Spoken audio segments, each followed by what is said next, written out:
2 buwan bago ang Southeast Asian Games, still confused at nasa planning stage pa rin ang ating gilas sa Pilipinas.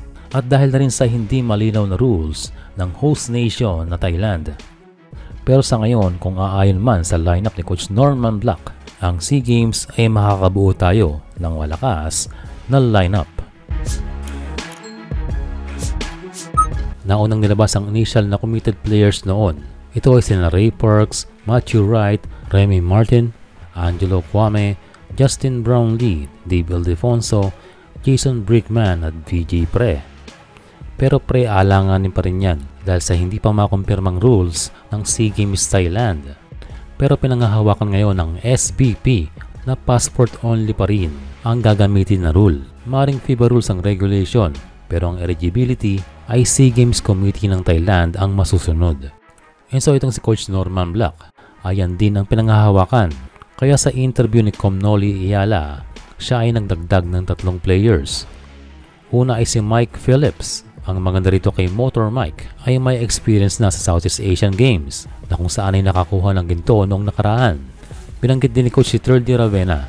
Well, a good choice for Coach. Dahil libre itong si Ravena. Kahit ito'y nakakontrata pa sa BC Dubai, sources ay hanggang this year na lamang. Kaya malaya itong si Ravena at napapanahon na rin ang kanyang national team return. Si Thirdy ay huling nagdaro noong 2023. Yun lang ay nakat sa roster. Ikaw baga naman ka-position mo si Jordan Clarkson. Ilan sa kanyang mga FIBA highlights ay ang mga monster blocks. Yun lang ay natatawagan ng technical. Kaya hopefully ay matuloy nga itong si Thirdy at kanyang maipakita ang improvement mula sa kanyang training sa koponan ng Dubai na kung saan ay may mga ex-NBA player at mga Europeans. Ang ikatlong dinagdag ay si Kimani Ladi.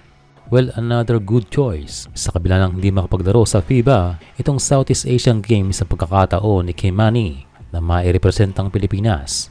Ladi is an advantage dahil at 6'7", 6'8", he can play multiple positions. Kaya advantage to kontra sa mga locals sa Southeast Asian Games. And given na rin na he is an NBA prospect dahil naimbitahan to sa Summer League pero pinagpatuloy na lamang ang paglalaro sa Ateneo. Dagdag ni Coach Norman Black na kanya kino-consider ang 2 former Ginebra players na sina Jamie Malonzo at Greg Slaughter. Well, kung sa eligibility lang kasama si Ravena, kung ano man ang gamitin ng SEA Games Thailand ay pwede ang huling 2 nabanggit. Currently ay wala pang team si Greg Zilla at the same time ay nakikipag-negotiate pa si Jamie Malonzo sa mga B-League teams. Pero dahil nagsisimula na ang mga laro, mas maliit ang chance na makapirma agad.